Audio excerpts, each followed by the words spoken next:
What happens when you give artificial intelligence real financial problems and ask it to make the best decision? I asked some of my friends to bring in some real scenarios, real things that they're struggling with, and today I'm going to be putting AI to the test. We're going to be starting with easier scenarios, but those scenarios are going to be getting way more complicated, more personal, and much more harder to solve. AI would give its best advice, and I would break down what I think AI got right, what it missed, and what I would do differently as a money coach. By the end of these scenarios, we're going to really find out, does AI really understand money? Or does it really understand just the math?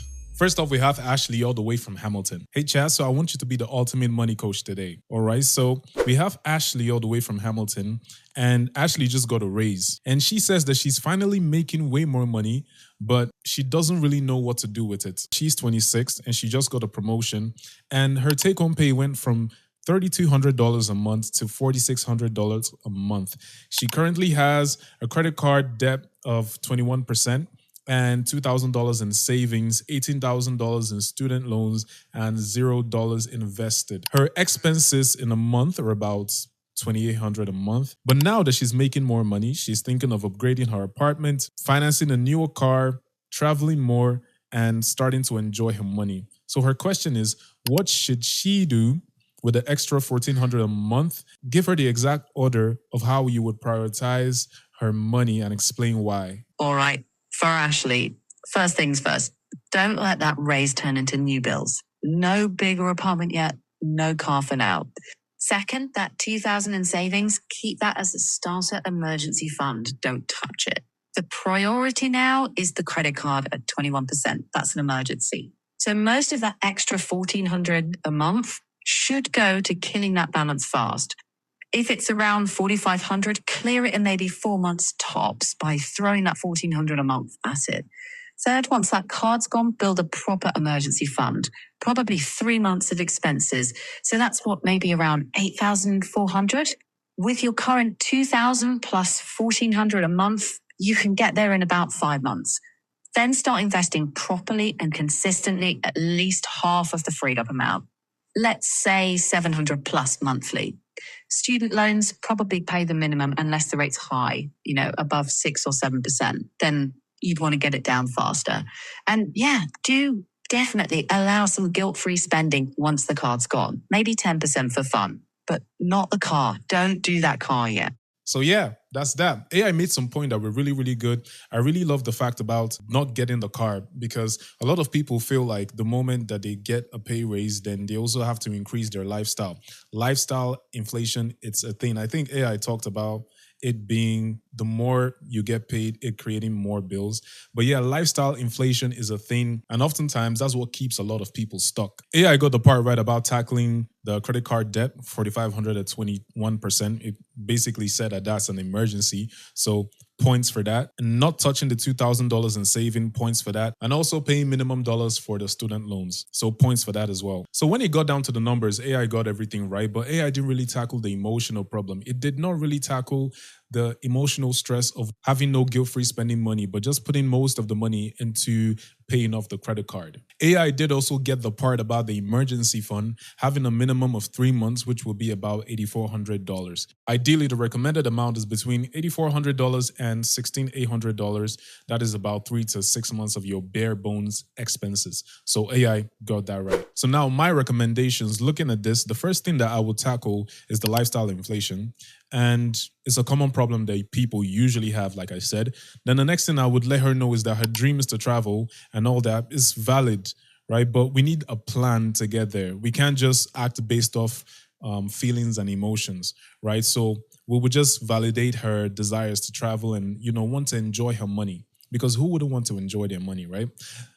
Now, like AI said, I'm not too crazy about the car idea, because when it comes to the car, right? If you do have a good transportation within your city, then there's no really need of getting a car. If you work from home and you're able to commute properly, you don't really need to get a car, because a car is not an asset, a car is a liability. So AI just told her not to get the car, but AI didn't really tell her why she shouldn't get the car. The next thing that I would actually do, which is different from AI's opinion, is I would set a clear guilt-free spending amount, because although she's trying to pay off a credit card, we still want her to feel a little bit human, right? We still want her to be able to enjoy some things. So personally, I'd recommend 10% or lower. So in her case, I would recommend her having $400 of guilt-free spending just based off her income. So that would leave her with $1,400 left. The next thing that I would actually do, which AI did not recommend, is I would tackle the emergency fund as well as the credit card debt payment simultaneously. So emergency fund right now is at $2,000.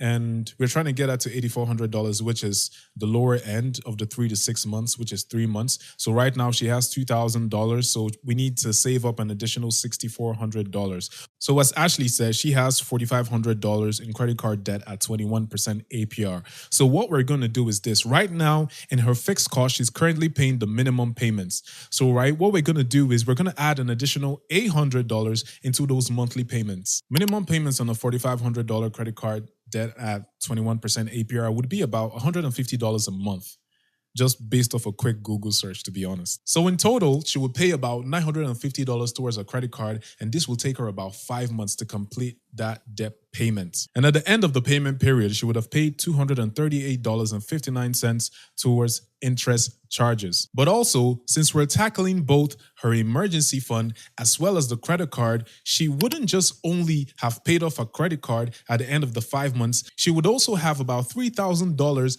that has been saved towards her emergency fund, bringing her emergency fund total to $5,000. Now she would only have $3,400 left to save. Hopefully you're doing this in a high yield savings account. Now that her credit card is paid off, I would increase her guilt-free spending from $400 to $600 a month. And she will be left with about $1,200 that would go towards investing as well as still building up that emergency fund. Personally, I would invest between 10 to 15% of my take-home pay, but for her, we're just going to put it at $500. And preferably, you would want to invest in a tax-advantaged account, and you better buy stocks. Just putting your money in a TFSA account or a tax-advantaged account doesn't necessarily mean that you are investing. Buy some investments. And now she would have $700 left from the $1,200, and this would actually go towards building her emergency fund. This will take between a period of 5 months. And at the end of the 5 months, she would actually have $2,500 invested in the stock market, and she would have had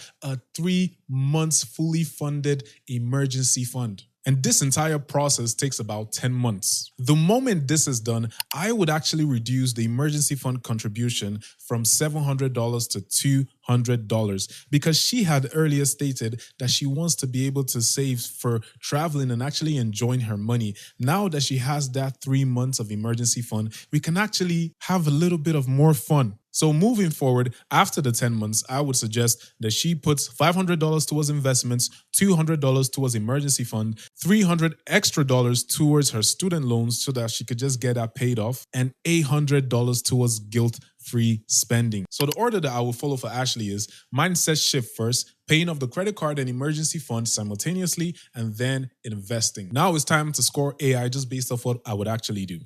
For accuracy, I would give AI a 10 out of 10. For practicality though, I would give AI a 6.5 out of 10. For personalization, I would give AI a 4 out of 10. And overall quality, I would give AI a 7 out of 10. Now, before we move into the next scenario, I just need to say this. AI can give you information, but information alone cannot always change your financial situation. Sometimes you just need someone that looks at the numbers and see the habits that you're portraying that are keeping you stuck, and it creates a plan that is personal to you. Because it's called personal finance for a reason. It's personal. And that is what I help people do through my financial coaching program. So if you're dealing with debt, struggling to manage your income, or feel like you should be ahead financially, click the link in my description to learn more and apply. Now let's see how AI handles the next scenario. Next up, we have Tosin all the way from Montreal. So Tosin all the way from Montreal says that should he destroy his emergency fund to get out of debt, right? He is 32 and married, and he has a 2-year-old child. His household income for him and his wife is about $7,200 a month. Expenses, fixed costs, are about $5,900 a month. He has $18,000 in emergency fund, $14,000 in credit card debt at 22%, $9,000 car loan payments at 7%, and $28,000 student loan at 4%. And they have $24,000 invested for retirement. Both of them have stable jobs, but they don't have family nearby who could help in a situation of an emergency. Mathematically, he says that taking the $14,000 from the savings and wiping out the credit card debt seems obvious, but that would leave them with about $4,000 of cash while raising a child. Now, the question he has is, would you use the emergency fund to eliminate the credit card? If yes, how much? And also, if you could help him out with a plan to explain the trade-off between financial security and interest savings. All right, for Tosin, here's what I would tell him. Don't wipe out the entire emergency fund. Mathematically, it feels clean, but it's very risky. With a toddler and no family nearby, $4,000 is dangerously thin. Instead, keep about $8,000 to $10,000 as the mini emergency fund. Use roughly $10,000 from savings to smash down the credit card right now. That leaves maybe $4,000 on the card. Then throw your monthly surplus of $1,300 a month at it and kill that in 3 to 4 months. And then pivot hard to rebuilding the emergency fund back up to 3 to 6 months of expenses. That balances interest savings with safety. The key is it's not just math, it's peace of mind too. Now let's figure out what AI actually got right. AI did improve a whole lot compared to the first scenario. So the harder the questions are getting, for some reason it's getting better at this. I think AI is learning me. So it took into account the emotional toll that it takes to actually raise a kid with no family, like parents or siblings living close by to help raising that kid. And it took into account that it's not just about the numbers. Sometimes your emotions also play a part. There's not much I would change from AI's answer because that is an amazing answer to give. But I would actually do something differently. So based off the scenario, this is a kind of a sticky one just because I don't have kids and I don't know the hidden financial cost that it takes to take care of them. I could do a little bit of research, but I do know that you have $14,000 in credit card debt at 22% APR, and I know what that can actually cost you. Right now, your fixed costs are actually at $5,900 a month, so I'm going to assume that your childcare expenses are incorporated into that fixed cost. That will leave you with about $1,300 after expenses. Personally, if I were you, Tosin, the answer is actually quite obvious. And you know what to do, but it's more emotional because that emergency fund, that $18,000 makes you feel safe, that you actually forget what the emergency fund is for. It's for emergencies. And this is an emergency. That $14,000 of credit card debt at 22% is an emergency. You need to reframe your mind. You need to know what actually paying off that credit card debt is giving you. It's giving you peace of mind. And not just giving you peace of mind, it's giving your 2-year-old child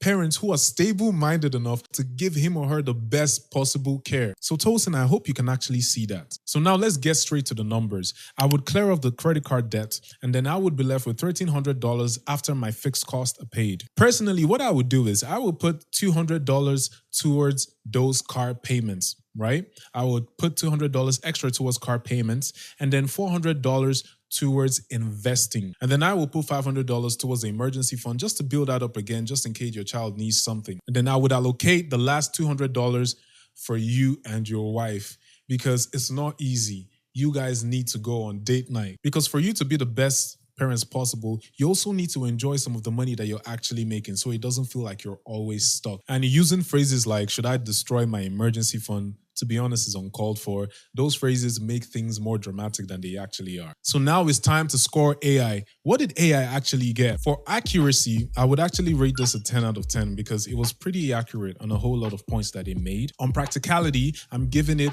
a 9 out of 10. It's a solid plan. For personalization, I would give it a 10 out of 10 because it actually tries to personalize the plan in accordance to what Tosin and his wife are actually going through. And for overall quality, I would give it a solid 9.5 out of 10. It's a solid plan. Now we're off to the final challenge. Drum roll.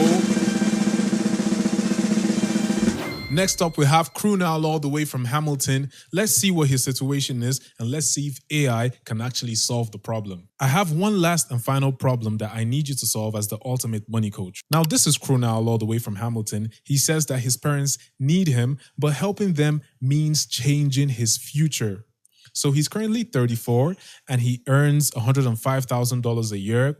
He takes home approximately $6,300 a month. He is single and financially supports himself, but his parents are approaching retirement with almost no savings. They now need approximately $1,500 a month from him to cover housing, food, and medical expenses. He currently has $25,000 in emergency savings, $42,000 in retirement investments, $13,000 in student debt, and he has no credit card debt. And he's looking forward to buy himself his first home within the next 3 years.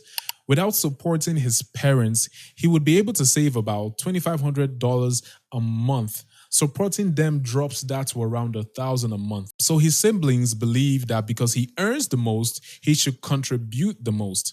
He says that he loves his parents and he doesn't want to see them struggle. So now here is his question. How much financial responsibility should he take for his parents without sacrificing his own future? Should he delay buying the home, reducing investments, contribute less to his parents, or restructure everything? Give him the financially smartest solution, but also take into account for the human side of the decision. The smart but human take, Krunal shouldn't wreck his own future, but he also doesn't need to turn cold. I tell him cap his support at something sustainable, maybe $800 to $1,000 a month long term, while keeping his own savings alive. And make it a family plan, not a solo plan. So siblings need set roles, and the rule is proportional, not who earns the most pays everything. He should keep retirement contributions going, even if it's just enough to grab any employer match. Don't touch that $25K emergency fund. And yes, slow the home goal slightly, but don't kill it. So maybe that 3-year home timeline becomes 4. That's okay. Also, please have the parents check CPP, OAS, GIS, and any provincial senior benefits. That's real money on the table.